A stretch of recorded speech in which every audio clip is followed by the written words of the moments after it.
habla de Dios, de la palabra de Dios. Para este segundo domingo de Cuaresma, la Iglesia continúa presentándonos los acontecimientos que se produjeron aquel primer día de la semana, es decir, el domingo, el día de la resurrección. Aquí nos viene a narrar el Evangelio de hoy lo que sucedió el mismo día por la tarde y lo que sucedió 8 días después. Veamos lo que nos dice el Evangelio. Al atardecer de aquel día, el primero de la semana, estando cerradas por miedo a los judíos las puertas del lugar donde se encontraban los discípulos, se presentó Jesús en medio de ellos y les dijo: «La paz con vosotros».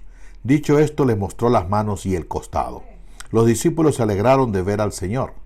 Jesús les dijo otra vez: «La paz con vosotros. Como el Padre me envió, también yo os envío». Dicho esto, sopló sobre ellos y les dijo: «Recibid el Espíritu Santo.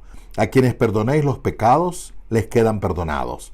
A quienes se los retengáis, les quedan retenidos». Comienza haciendo referencia, como les dije, al primer día de la semana, es decir, al domingo. Esto nos indica que los discípulos desde el primer día comenzaron a reunirse para celebrar la Eucaristía. No hay acontecimiento más precioso, más grande y propicio para la presencia de Jesucristo que la Eucaristía.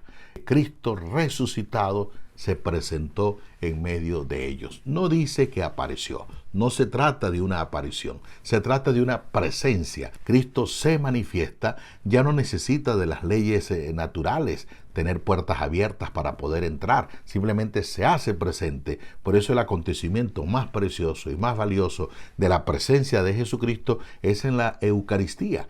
Ellos estaban con las puertas cerradas, ciertamente tenían miedo.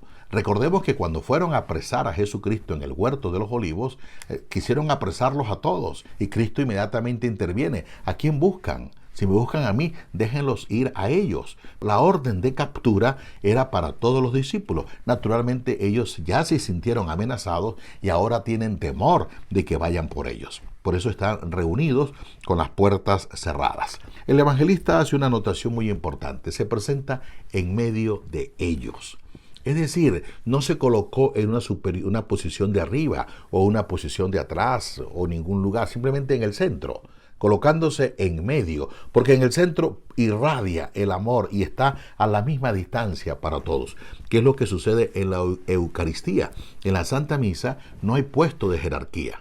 El centro, lo principal en una Eucaristía es Jesucristo. Por lo tanto, en las iglesias no hay primera clase, segunda clase y el pueblo. Existen bancas donde todos entramos y donde todos somos iguales. Las primeras palabras que Cristo dice a los discípulos reunidos es: paz con ustedes. La paz no es un deseo que Él le da a los discípulos. La paz no es una invitación. La paz es un regalo, es un don que Él da. Pero esta paz no simplemente son palabras, sino que van acompañadas de un efecto. Sintieron una inmensa alegría. Pasaron del temor, del miedo, a la alegría, a la euforia.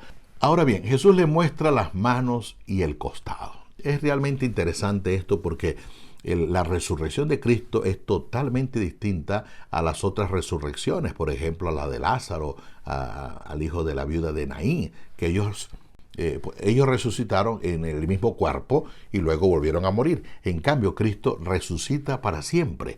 Por eso la resurrección de Cristo es totalmente distinta. Es en un cuerpo glorioso. Llama la atención que para ser reconocido presente las manos y el costado. Generalmente nosotros conocemos a las personas por el físico, generalmente. Ahora, ¿cómo es que Cristo se identifica, Cristo se da a conocer a través de las manos y el costado? Lo que significa que Cristo quiere decirle: estas manos fueron clavadas por amor. Este costado fue abierto por amor. Pero ese amor no terminó el viernes. Ese amor no se acabó con la crucifixión. Todavía le sigo amando. Es decir, en la trascendencia, aún en la resurrección, estas manos representan el amor por la humanidad. Es lo que reconforta a los discípulos, es decir, sentirse amado. Pero sentirse amado, como dije, no solamente son palabras, es la fuerza de ese amor que los hace realmente sentirse gozosos y contentos de sentir esa presencia de Jesucristo. Por lo tanto, el amor de Cristo no terminó con su muerte, sino que les está diciendo: Los amé, los amo y continuaré amándolos. Las manos de Cristo son su identidad, es decir, el amor. Nuestras manos, ¿qué representan? Si nos toca presentarnos ante Dios, Cristo presentó sus manos y la presentó ante sus discípulos. Si a nosotros nos toca presentarnos ante Dios, ¿qué presentamos? ¿Presentaríamos las manos de caridad? ¿Estas manos ayudaron al prójimo? Estas manos tendieron la mano al necesitado. Estas manos consolaron al que estaba desconsolado. Estas manos fueron de apoyo, de soporte y de ánimo para el que estaba desanimado. Estas manos consolaron al enfermo. Estas manos sirvieron de ánimo. O por el contrario, estas manos robaron. O por el contrario, estas manos agredieron, estas manos golpearon, estas manos en lugar de acariciar, vejaron, humillaron a otras personas. Es importante que pensemos qué manos presentaremos nosotros ante Dios. Luego Cristo da un mandato. Así como el Padre me envió, también yo los envío a ustedes. El Padre lo envió ¿para qué? Para que se quitara esa imagen de ese Dios castigador, de ese Dios que premia, de ese Dios que juzga, de ese Dios guerrero, para que mostrara el amor de Dios, la misericordia de Dios. Por eso, muy acertadamente, el Papa Juan Pablo II ha escogido este segundo domingo como el Domingo de la Divina Misericordia. Nosotros celebramos la fiesta de la misericordia, no para que digamos qué imagen tan bella, la imagen de la misericordia, sino para que también nosotros tengamos un corazón misericordioso con el prójimo, con los hermanos. Por eso, así como el Padre lo envió a Él, Él también nos envía a nosotros. Vamos a ser misericordiosos, vamos a consolar, vamos a llevarle amor a todas las demás personas, que es lo que necesita el mundo. Continúa el Evangelio diciéndonos, sopló sobre ellos y les dijo, recibid el Espíritu Santo. Recordemos que en el libro de Génesis Dios agarra barro y de aquel barro hace al hombre, sopló en sus narices, recobró vida. Aquí nos quiere decir que es una nueva vida, es el hombre nuevo, es el soplo del Espíritu Santo a través de la resurrección de Jesucristo. A quienes les perdoné los pecados les quedarán perdonados. El Concilio de Trento ve en esta expresión el sacramento de la reconciliación. Es un hermoso regalo que la Iglesia nos ofrece. Ojalá y nosotros realmente pudiésemos aprovecharlo. Ahora pasemos a la segunda parte del Evangelio. Tomás, uno de los 12, llamado el mellizo, no estaba con ellos cuando vino Jesús.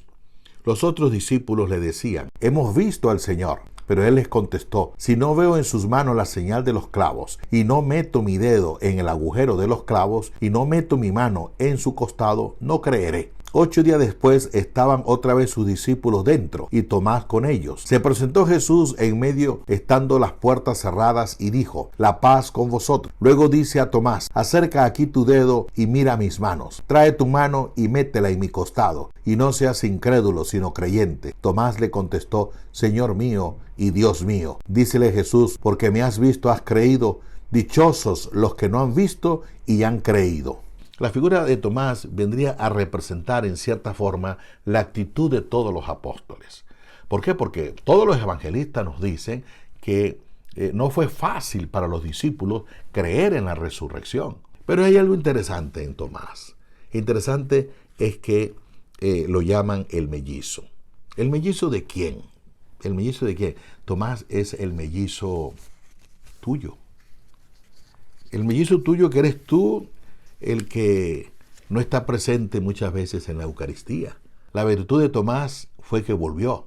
Hay algunos que se van y nunca vuelven. Esos no son mellizos de Tomás. El mellizo de Tomás es aquel que a lo mejor se aleja un tiempo, pero que vuelve, que está presente allí en la iglesia. Si tú eres uno de esos, eres mellizo de Tomás. Todo el mundo recuerda aquella expresión de que si no veo, no creo. Pero ¿por qué no recuerda esta expresión maravillosa del apóstol Santo Tomás? Señor mío y Dios mío. Te podamos decir constantemente, Señor mío y Dios mío. Pues bien, que ojalá nosotros seamos mellizos de Tomás. Es decir, que nos asemejemos a él en el derecho de volver, de retornar a la iglesia de la cual en un momento de dificultad de mi vida me alejé. Pues bien, que el Señor nos dé la gracia de continuar viviendo con gozo y con alegría esta Pascua. Que tengamos todos una feliz semana.